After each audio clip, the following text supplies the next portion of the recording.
The star that never rose, in the frozen heart of the Appalachian Mountains, where winter mists cling to ancient pines and forgotten valleys hold secrets too dark for daylight, there existed a Christmas that should never have happened. December 1947. Deep within the isolated hollows of eastern Kentucky, a community lived cut off from the world, bound not by love or faith, but by blood ties so tangled that even the earth beneath them seemed cursed. The Harlow family settlement sat nestled in a valley so remote that postal workers refused to venture there. 3 wooden cabins formed a triangle around a central clearing, their smoke rising into the grey December sky like prayers that would never be answered. This was no ordinary Appalachian homestead. This was a genetic prison where generations had turned inward, where cousins married cousins, where uncles became fathers, and where the family tree had long ago twisted into a suffocating knot. Sarah Harlow, barely 16 winters old, stood at the frosted window of the main cabin, her breath creating patterns on the cold glass. Her face bore the unmistakable marks of her bloodline, eyes set too close together, a jaw that jutted at an unnatural angle, hands with 6 fingers each. She was the daughter of first cousins. Her mother, Elizabeth, had been born to siblings who themselves were children of an uncle and niece pairing.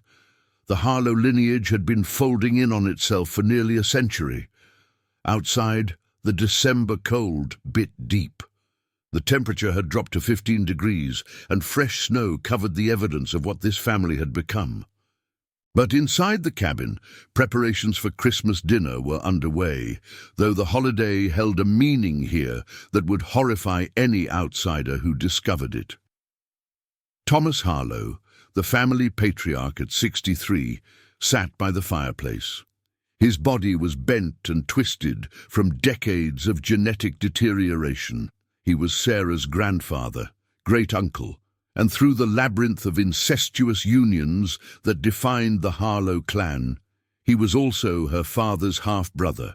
The family connections were so convoluted that even they had trouble keeping track. "Sarah, girl, come help your mama with the potatoes," Elizabeth called from the kitchen area. Her voice was thin, weakened by years of bearing children who rarely survived past infancy. Of the 12 babies she had delivered, only 3 still drew breath. The infant mortality rate in this valley was not discussed, but the small burial mounds behind the cabins told their own story. The main cabin smelled of wood smoke, boiled vegetables, and something else, the unmistakable scent of genetic decay, of bodies struggling against their own DNA. Medical knowledge had never reached this valley. The Harlows believed their physical challenges were simply God's will or mountain weakness. They had no concept of recessive genes, chromosomal damage, or the biological consequences of generation after generation of blood relatives producing children together. In the second cabin, Sarah's brother Jacob prepared firewood. At 19, he was one of the healthiest Harlows, though his club foot and partially formed left hand revealed his heritage. Jacob had been born from the union of Sarah's parents, who were themselves first cousins and the children of sibling pairs. The genetic lottery had been slightly kinder to him than to others, but the damage was undeniable. The third cabin housed the youngest generation. 4 children, ranging from ages 2 to 8, all bearing various degrees of physical and cognitive impairment. They were the offspring of unions too disturbing to detail, products of a family that had long ago abandoned any notion of appropriate relationships. Their existence was testament to decades of isolation and the horrifying normalization of consanguinity. As darkness fell on Christmas Eve 1947, the Harlow family gathered in the main cabin for their traditional holiday meal. But this was no Norman Rockwell painting. This was a gathering of souls trapped in a genetic nightmare, celebrating a holiday in a valley where hope had died generations ago. Thomas stood to say grace, his twisted hands clasped together. "Lord, we thank you for this bounty, for keeping us together as family as you intended." We thank you for this valley that protects us from the judgment of outsiders who don't understand the purity of keeping bloodlines close. The prayer was a window into how deeply the dysfunction ran. The Harlows genuinely believed their isolation and intermarriage were virtuous, a way of maintaining family unity and avoiding contamination from outsiders. They had created their own twisted theology to justify what biology screamed was wrong. Sarah listened to her grandfather's words and felt something stir inside her, a whisper of doubt, a question she had never dared voice. She had never been beyond the ridge that surrounded their valley. She had never seen another human being who wasn't a Harlow. She had no reference point for normal. But somewhere deep in her compromised genetics, in the struggling synapses of her brain, a small voice asked, "Is this right?" Confess whether you're already subscribed to this channel, because the stories you're about to witness will change how you see hidden America forever, revealing family secrets so disturbing that they were buried in forgotten valleys for generations, and you'll want to know every haunting detail.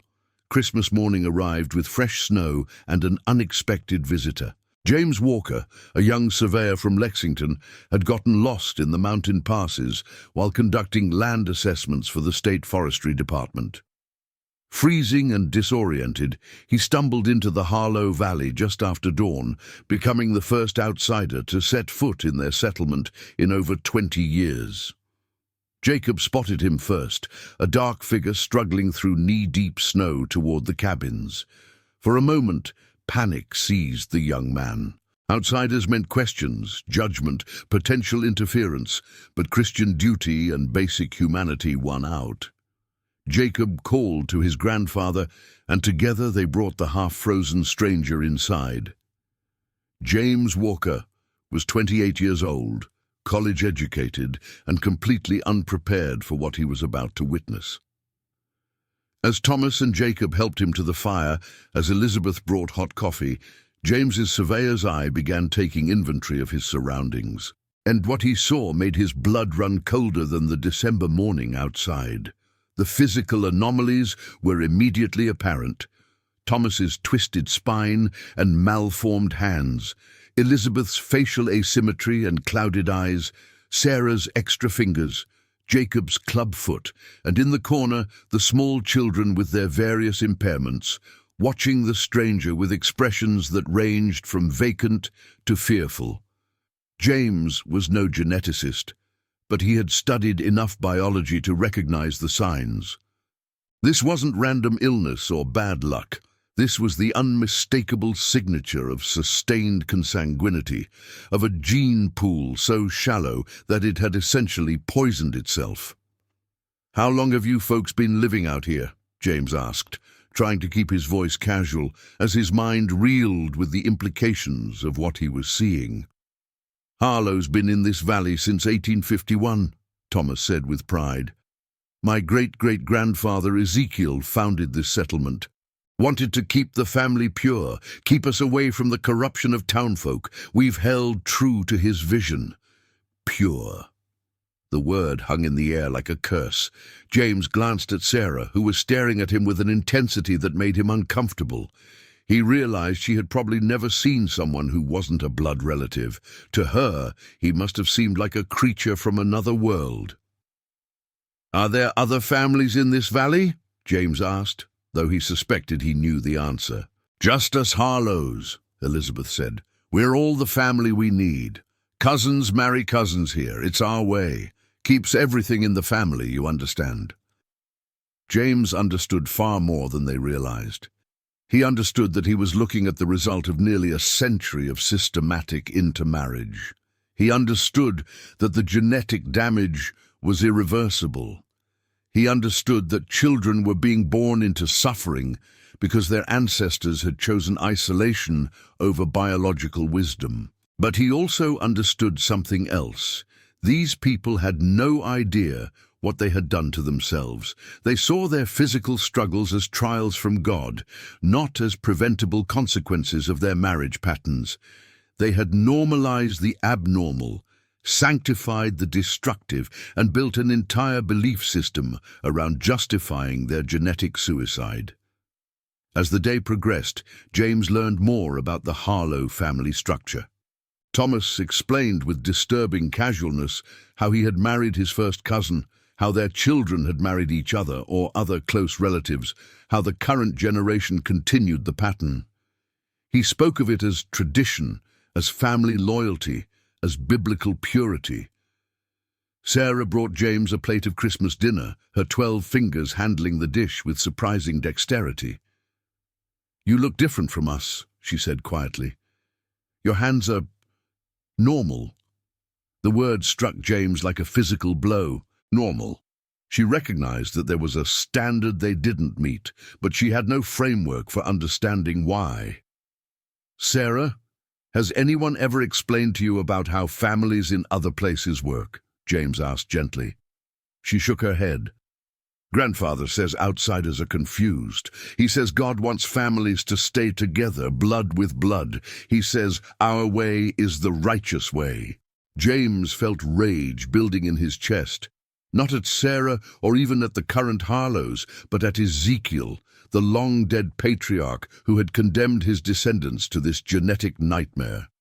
What kind of man isolates his family in a mountain valley and mandates that they only marry each other? What twisted interpretation of scripture or philosophy could justify such cruelty? As evening fell on Christmas Day, James knew he faced an impossible choice. He could leave this valley, report what he had seen to state authorities, and potentially trigger an intervention that would tear this family apart. Or he could remain silent, allowing the cycle to continue, allowing more genetically compromised children to be born into suffering. That night, Sarah approached him as he prepared to sleep by the fire. "Mr. Walker," she whispered, "is our family wrong?" The question nearly broke him. Here was a 16-year-old girl, born into circumstances she never chose, beginning to understand that her entire existence was the result of choices that should never have been made. "Sarah," he said carefully, "your family isn't wrong. But the way your family has been living, the way cousins have been marrying cousins for so long, it's causing the health problems you all have.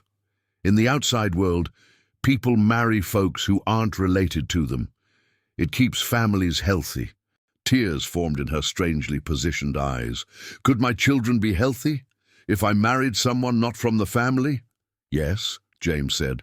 "But Sarah, even then, you carry genes that could cause problems. The damage done over generations doesn't disappear quickly." She nodded slowly, processing information that contradicted everything she had been taught since birth. "I want to leave this valley," she whispered. "I want my children to be healthy. I want to see the normal world." James Walker should have left the Harlow Valley after Christmas. His surveying assignment was complete, and he had stumbled upon something that needed reporting. But Sarah's whispered plea on Christmas night had planted a seed of responsibility in him. He couldn't simply walk away from this genetic catastrophe and pretend he hadn't seen it. He stayed 3 more days, and in that time, he learned the full extent of the Harlow family's situation. Thomas, sensing that his way of life was under threat from this educated outsider, became more defensive and detailed in explaining their history. The Harlow consanguinity hadn't begun as deliberate policy. It had started with isolation and limited options. Ezekiel Harlow had brought his extended family into this valley in 1851, fleeing what he perceived as the corruption of pre-Civil War Kentucky society. There were initially about 20 people: Ezekiel, his wife, his brother's wife, and their combined children and cousins. For the first generation, marriages had been to second or third cousins, genetically risky but not immediately catastrophic. But as the settlement remained isolated, as Ezekiel's religious fervor grew more intense, as his teachings about purity and separation from the world became more extreme, the genetic pool shrank.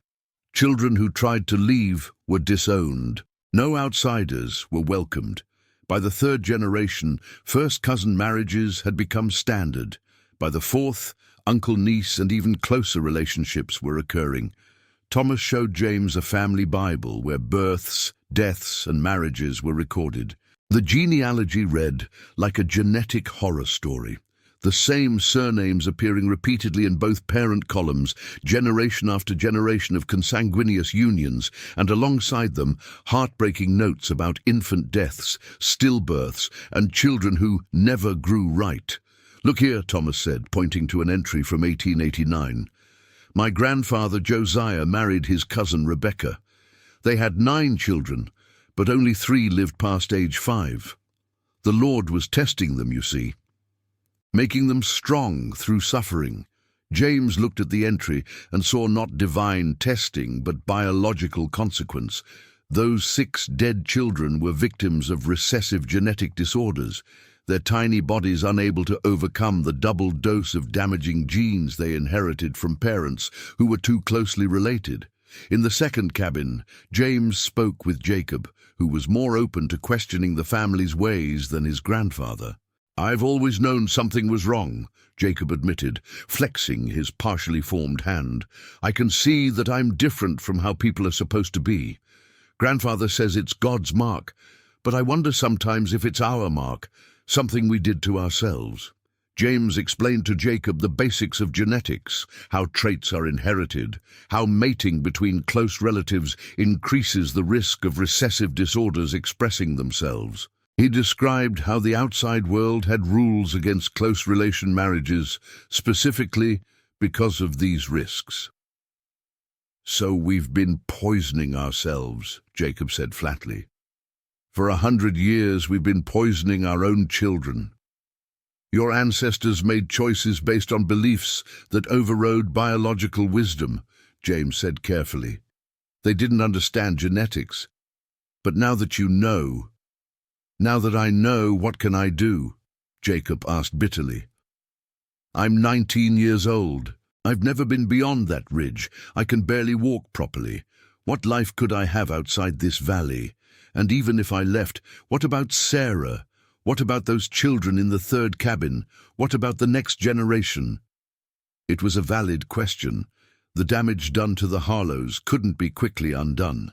Even if the family immediately stopped consanguineous marriages, the current generation carried genetic burdens that would affect their children and possibly their children's children. James spent time with the younger children, and what he witnessed broke something in him. A 6-year-old boy who couldn't speak or control his movements. A 4-year-old girl whose face was so malformed that eating was difficult. An 8-year-old who seemed intellectually normal, but whose body was twisted and weak. These children were innocent victims of choices made decades before they were born. On the third day, James made a decision. He would report the situation to state health authorities, but he would also try to help the Harlows transition to a different way of life.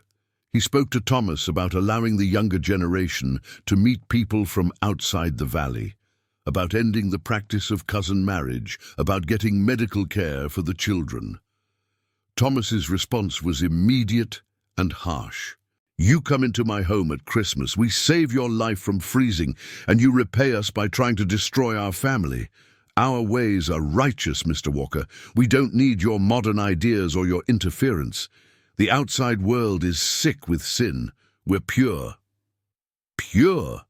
James couldn't contain his anger anymore. "Thomas, look at your grandchildren. Look at the graves behind your cabin. Your purity has created suffering that didn't need to exist." The confrontation escalated. Elizabeth began crying. Jacob stood silent, torn between family loyalty and the truth he was beginning to understand. And Sarah stood in the doorway, watching the argument with those 2 close eyes, her 12 fingers clenched into fists. "Mr. Walker is right," she said suddenly, her voice cutting through the shouting. "I don't want to marry my cousin. I don't want my children to be born suffering. I want to leave this valley." The silence that followed was deafening. Thomas stared at his granddaughter as if she had blasphemed. Elizabeth collapsed into a chair, sobbing. Jacob looked at Sarah with something between admiration and terror. "If you leave," Thomas said slowly, "you are no longer a Harlow. You will be dead to us." "Then I'm already dead," Sarah replied, "because I'm done living in this prison you call family. At this moment, I need you to do something important. In the comments below, write exactly this: the day I understood my family was my prison. This is Sarah's truth, and if her story is touching you, let those words stand as witness to what happened in forgotten Appalachia. Write it now: the day I understood my family was my prison. January 1948 arrived with snow so heavy that the Harlow Valley became completely cut off from the outside world. James Walker, who had planned to leave with Sarah immediately after their confrontation with Thomas, found himself trapped by winter's fury. But the enforced proximity allowed him to work more deeply with the family, to document their situation, and to plan for what would come next. Thomas refused to speak to either James or Sarah. He sat by the fire day after day, his twisted body hunched in stubborn silence. He had built his entire identity around maintaining the Harlow way of life, and watching it begin to crumble was destroying him psychologically as surely as genetics had destroyed him physically. Elizabeth was conflicted. Part of her recognized the truth in what James said. She had buried too many babies not to question whether something was fundamentally wrong. But leaving the valley meant admitting that her entire life, her marriage to her first cousin, the children she had borne in suffering, had all been based on a terrible mistake. Jacob became James's ally. Together, they created a document detailing the Harlow family's history, the pattern of consanguineous marriages, and the resulting health problems. Jacob, despite his limited education, proved to have a sharp mind. He understood quickly how generations of inbreeding had created the suffering he had witnessed all his life. "I always wondered why the families in the stories grandfather told seemed so different from ours," Jacob said one evening. "In those stories, people were strong and healthy, but everyone I've ever known has been sick or twisted or dying young. I thought it was just how mountain people were. I didn't know we had done this to ourselves." Sarah spent her days caring for the younger children and dreaming of the world beyond the ridge. James told her about Lexington, about schools and hospitals, about people who weren't related to each other, about the possibility of a life different from the one she had known. She absorbed every word, like someone dying of thirst, finally finding water. "Will people in your world think I'm a monster?" she asked one night, holding up her 12-fingered hands. "Some people will stare," James admitted. "But Sarah, you're not a monster. You're a survivor. And there are doctors who can help with some of the physical differences, ways to make life easier." "Can doctors fix what's inside?" she asked, pointing to her head. "I know. I'm not as smart as you. I know my thinking is slower than it should be. Can that be fixed?" James had to be honest. "No, but you're smarter than you think. You've learned to survive in impossible circumstances. You've had the courage to question everything you were taught. That's not slow thinking, Sarah. That's wisdom." In late January, the weather finally broke enough for James to attempt the journey out of the valley. He planned to go alone first, report to authorities, and then return with help. But Sarah insisted on coming with him. "If I stay here, Grandfather will force me to marry Jacob or another cousin," she said. "He told me that's my duty, that I have to give the family more children. I can't do it, Mr. Walker. I can't bring a child into this nightmare." The confrontation with Thomas was brutal. The old man stood at the door of the main cabin, blocking their way. "You take her, you destroy everything Ezekiel built, everything we've preserved for 100 years. "What you've preserved is suffering," James said. "Thomas, I know you believe you've been righteous, but righteousness that results in children being born to suffer and die isn't righteousness at all. It's cruelty disguised as tradition." "The world out there will destroy her," Thomas said, looking at Sarah. "She's not strong enough for it. She'll come back broken, begging for forgiveness." Sarah stepped forward, facing her grandfather. "I'm already broken, grandfather. This valley broke me before I was even born.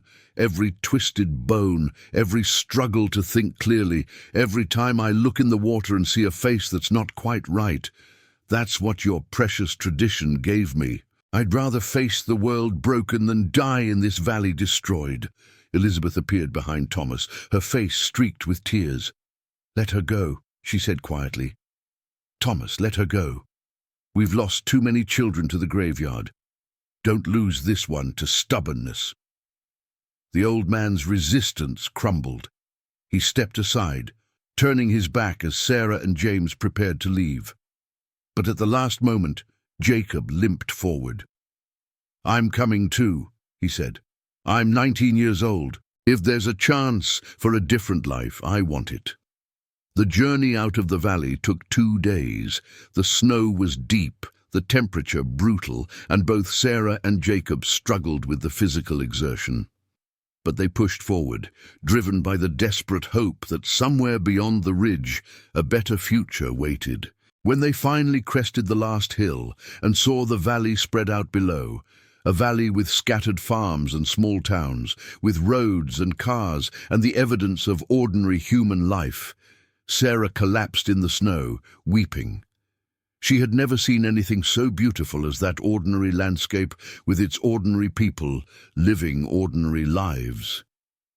"We made it," Jacob said, his voice filled with wonder. "We actually made it out." But even as they descended towards civilization, James knew that escape was only the beginning. Ahead lay medical examinations, psychological evaluations, legal complications, and the challenge of integrating 2 genetically damaged young people into a world they had never experienced. And back in the valley, the remaining Harlows would continue their destructive pattern unless someone intervened. The arrival of Sarah and Jacob Harlow in Lexington, Kentucky, in February 1948, created a medical and social crisis that made regional headlines.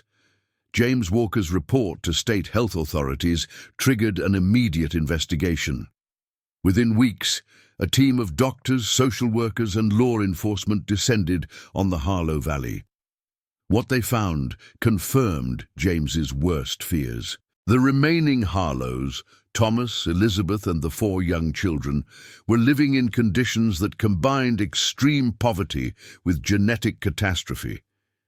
The children were removed immediately and placed in a specialized medical facility. Thomas and Elizabeth, too old and set in their ways to change, were allowed to remain in the valley under regular monitoring. Sarah and Jacob became subjects of intense medical study. Geneticists from the University of Kentucky documented their conditions in detail, creating case files that would later be used in textbooks about the dangers of consanguinity. The findings were grim. Both siblings carried numerous recessive genetic disorders, had compromised immune systems, and showed signs of developmental delays consistent with sustained inbreeding. But the doctors also found something unexpected: resilience.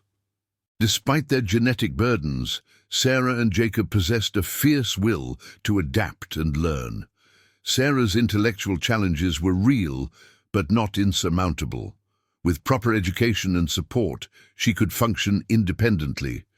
Jacob's physical limitations were permanent, but occupational therapy helped him develop new ways of managing daily tasks. The psychological adjustment proved harder than the physical challenges. Sarah had panic attacks in crowded places, overwhelmed by seeing so many people who weren't related to her. Jacob struggled with the concept of privacy, having spent his entire life in close quarters with family. Both siblings had to learn basic social skills that most people absorbed naturally from childhood. James Walker, feeling responsible for their welfare, became their unofficial guardian. He helped them navigate medical appointments, legal proceedings, and the bewildering complexity of modern life. He also made a promise. He would document their story and the story of the Harlow Valley, ensuring that what happened there would serve as a warning about the dangers of isolation and consanguinity. In March 1948, Sarah made a decision that shocked everyone. She wanted to return to the valley one last time. Not to stay, but to say goodbye and to try one final time to convince the remaining Harlows to abandon their destructive ways. The journey back was harder than the journey out. As Sarah and Jacob, accompanied by James and a social worker, crossed the ridge into the valley, memories flooded back, some cherished, many painful. The three cabins sat silent in the late winter cold, smoke rising from only one chimney. Thomas and Elizabeth looked older, smaller, more broken than they had just weeks earlier. The removal of the children had devastated them. The valley felt emptier, haunted by all the lives that should have flourished there, but instead had been cut short by genetic damage. "I came to tell you that I'm okay," Sarah said to her grandparents. "I came to tell you that leaving was the right choice. And I came to beg you not to let any more children be born into this suffering." Thomas, his stubbornness finally broken by the loss of everything he had tried to protect, wept. "I thought I was doing right," he said, his voice cracking. "Ezekiel taught us that separation from the world was holy. I believed it, I lived it, and I destroyed my family doing it." Elizabeth held Sarah's 12-fingered hands in her own malformed ones. "Be happy out there," she whispered. "Have a life we never could. And if you have children someday, make sure they're born into health, not into this curse we created." The goodbye was heartbreaking. Sarah and Jacob left the valley for the final time, knowing they would probably never see their grandparents again. Thomas and Elizabeth remained in their isolated hollow, the last living representatives of Ezekiel Harlow's catastrophic vision, waiting for time to finally end their genetic nightmare. In the years that followed, Sarah and Jacob built new lives. Sarah eventually married a kind mechanic from Lexington, a man who looked past her physical differences and saw the strong, courageous woman beneath. Her 3 children, born from a genetically healthy union, were free from the worst of the Harlow genetic burden, though they carried some recessive genes that would require careful monitoring. Jacob never married. The combination of his physical limitations and the psychological scars from his upbringing made romantic relationships too difficult. But he found purpose in working with disability advocacy groups and sharing his story to educate people about the importance of genetic diversity and the dangers of isolation. James Walker published his documentation of the Harlow case in 1952 in a medical journal article that became a landmark in the study of human genetics and consanguinity. The Harlow Valley was eventually absorbed into state forestry land, the cabins torn down, and the graveyard, with its heartbreaking evidence of infant mortality, marked with a simple memorial. The 4 children removed from the valley had mixed outcomes. 2 died young from complications related to their genetic conditions. The other 2 survived, but required lifelong medical care and support. They were adopted by families equipped to handle their special needs and grew up knowing that their difficulties stemmed not from personal failing, but from choices made by ancestors they never knew. Thomas Harlow died in 1953. Alone in the valley he had defended so fiercely. Elizabeth followed him 6 months later. The isolation they had believed was righteous had, in the end, left them as isolated in death as they had been in life. They were buried in the family graveyard, the final entries in a genetic tragedy that had spanned a century. On Christmas Eve 1960, Sarah stood in her small but warm Lexington home, watching her healthy children decorate a Christmas tree.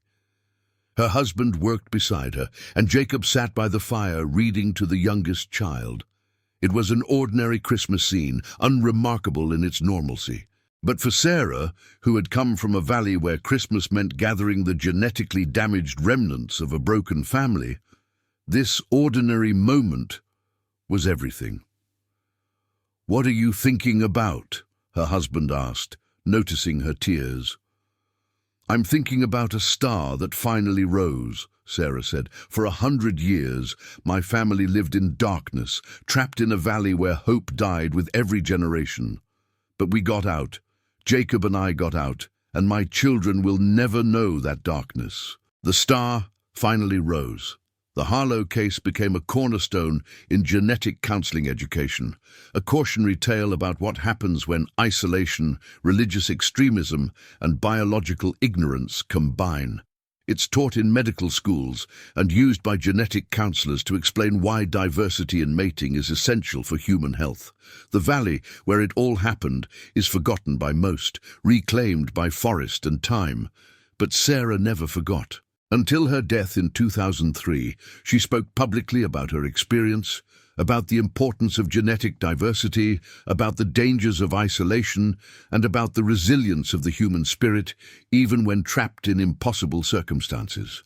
Her story saved countless potential victims by educating people about consanguinity risks. The cursed Christmas of forgotten Appalachia ended not with supernatural intervention or miraculous healing, but with the slow, difficult work of education, medical science, and human courage. The Harlows paid a terrible price for their isolation, but in the end, some survived to tell the story, ensuring that their suffering would serve a purpose, preventing others from making the same catastrophic choices. If you've watched until this point, you understand why this story needed to be told.